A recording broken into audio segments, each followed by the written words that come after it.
The Prime Minister and his office for the first time have been involved in a decision involving Indian sports.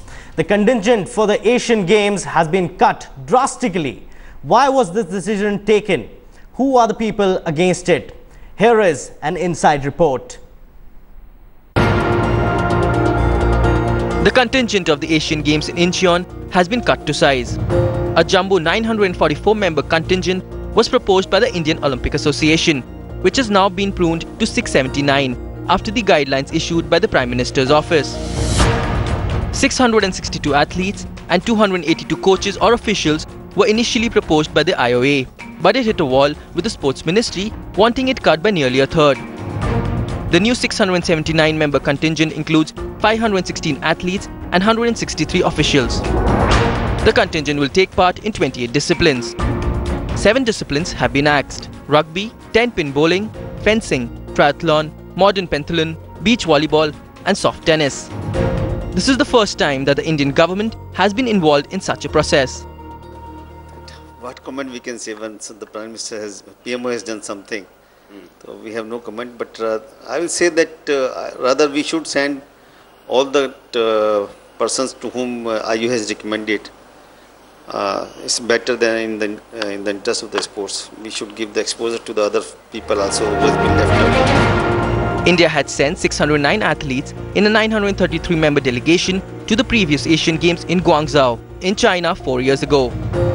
They took part in 35 disciplines and won 65 medals, including 14 gold medals.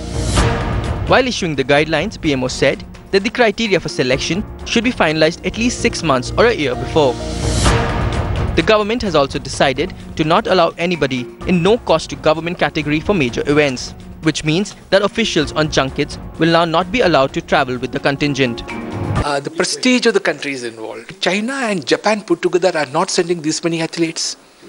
They will send 200 athletes and get 180 medals. India sends 900 people and get 60 medals. So we will be made a laughing stock.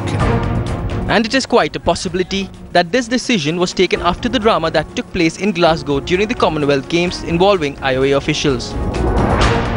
Either ways, the involvement of Prime Minister Narendra Modi is possibly the first step towards achieving transparency and accountability in sports in India. The Indian Olympic Association is expectedly unhappy about it. But they can't do much about this at this stage, as the decision has come from the Prime Minister's office. The Sports Authority of India and the Sports Ministry are taking all the credit, and they believe that nation's prestige cannot be compromised. With Ishwar Dayal in Delhi, this is Shuman Ray for Headlines Today. All right, Boria, tell us, this for the first time this has happened, that the PMO has interfered on the official sports junket. What is your take on this? I've always been saying sport is about its athletes, about people who go there and win medals for India. Yeah. You send a 950-member contingent, you end up winning 65 medals. Siddharth, it just doesn't cut the ice, does it? China and Japan send half the contingent and win 3 times the number of medals. You don't want people to go on a junket and then disappear and do what they did in Glasgow and shame the nation. I think it is a fantastic step in trying to usher transparency, in trying to usher good governance, in trying to usher some kind of accountability for the first time in the history of Indian sport. This is a signal that you cannot continue to take the government of India, the sports ministry and the nation's people for granted. Enough of junkets. I think it is a welcome step. We now need to see what the results are like. But for a first move, whether or not the IOA is unhappy, I don't care. The fact is, this move is for the athletes. If you see who has been cut down, largely the officials have been cut down, and I don't see a problem with that. So how do you think this move will help athletes? Will they be able to perform better now without much of the official involvement? Frankly, what has been cut down are not your main sporting disciplines or athletes. The frills have gone. Take the disciplines that have gone. Rugby, modern pentathlon, triathlon, beach volleyball. Tell me in all honesty, were you expecting to win a single medal in any of these disciplines? If any Indian sporting analyst tells you we were even expecting 1 medal from the 7 disciplines cut, then I would have said something else. frankly, all these 7 disciplines would have yielded nothing. So the number of officials who would have gone as part of these contingents, who have gone there, enjoyed Korea for 20 days and come back as part of the government's expenditure, as part of the nation's expenditure, as part of the taxpayers' income. You don't want that to happen. 500 plus athletes, enough. They should give us 65 plus medals, then only can we celebrate. Well, we will continue the discussion, but before that, let's listen into what squash player Saurav Ghoshal had to say on PMO's decision. Yeah, I think it's important that that we try and send as much quality as we can, where we look at winning medals in every event that we kind of push towards. But I think also it's important that there might be certain sports where you might have youngsters coming through who might not necessarily be medal hopefuls for this time, but having the experience of actually going there. All right, Muralidharan Raja also joining us. Sir, if you could tell us, what is your take on this entire decision of cutting down on junkets, especially on the official side? Well, my opinion is that firstly, as far as the sportsmen are concerned, they should not have reduced or cut down the numbers.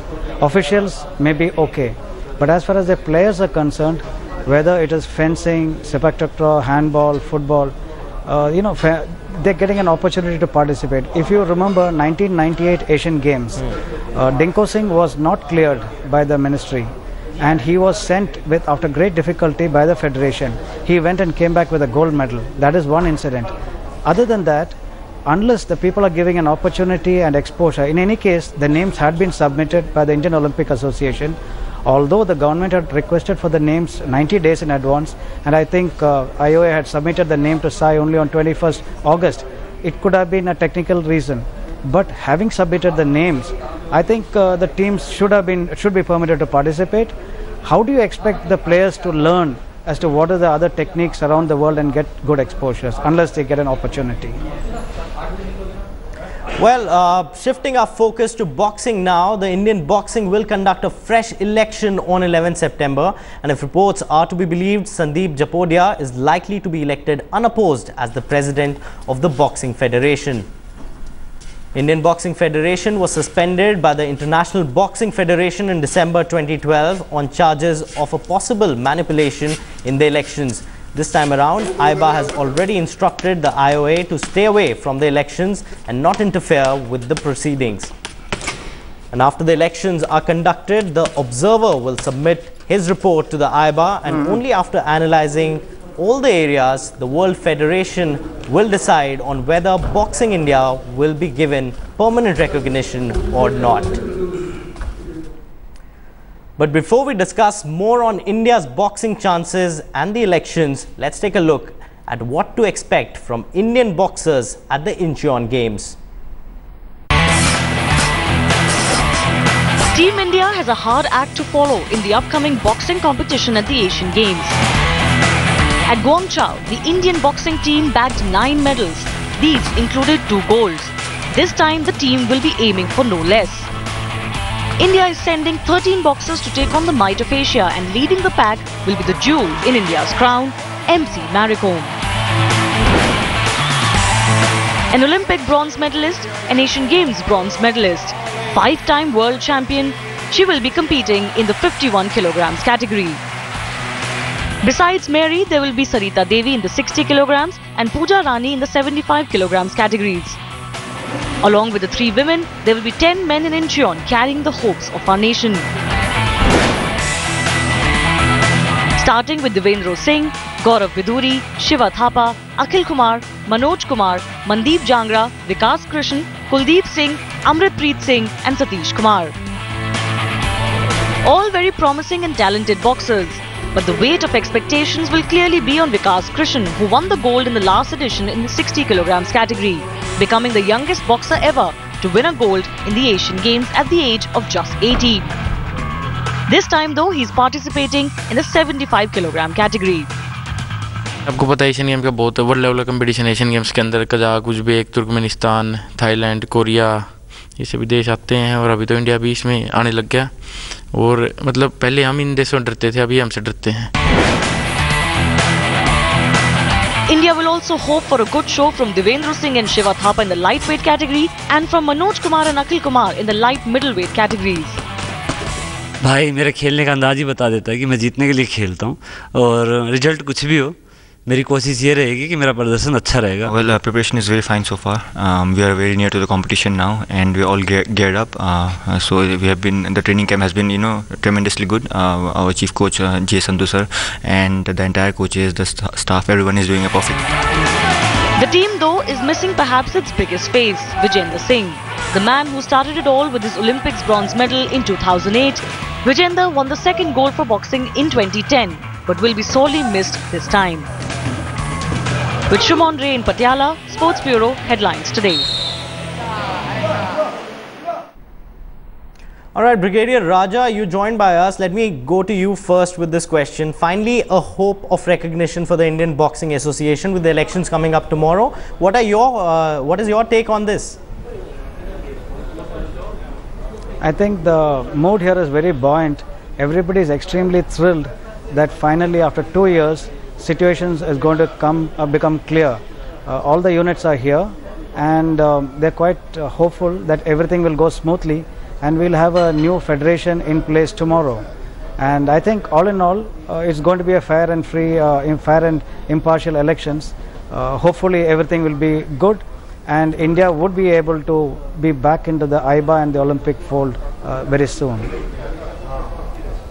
Well, Boria, what is your take on the elections and also the upcoming games for which the boxing contingent is going? Siddharth, my problem is that it comes to this. I know Brigadier Raja is upbeat and buoyant. He has to be because he's an administrator, he's part of the system. But the question is, he's been there in London, he knows how difficult it is for these people to train for years and years and then be told about 3 months or 2 months leading into the competition that you might not be able to fight under your flag. Why does it come to this, for God's sake, in India? Why is it that 1 week before the Asian Games we've got to hold elections? Why is it that 1 week before the Asian Games we've got to seek transparency and accountability in the system? Why is it that our officials force the fans, force the analysts, force the athletes to face situations like this? Why is it that we have to have an IBA observer? Mr. Raja just said, pertaining to the other story, that maybe the other sports should have been cleared. For God's sake, why did you have to submit a 300 official list alongside the IOA to the government, forcing their hand? The problem is, Indian sport needs far more transparency and accountability. Had it not come to this, I would have been far happier. But all said and done, tomorrow hopefully it will get solved and we will be able to fight under the Indian flag. Well, let's just hope that there are good days ahead for Indian boxing. Thank you all for joining us. It's time for us to slip into a very short break. But before that, let's listen in to what lightweight boxer Shiva Thapa, who is raring to have go at the Incheon Asian Games, have to say. With me is world number 3 in bantamweight category. He's also the Asian champion. Shiva Thapa is with us. Shiva, you are gearing up for the Asian Games. How is your preparation? Well, preparation is very fine so far. We are very near to the competition now, and we are all geared up.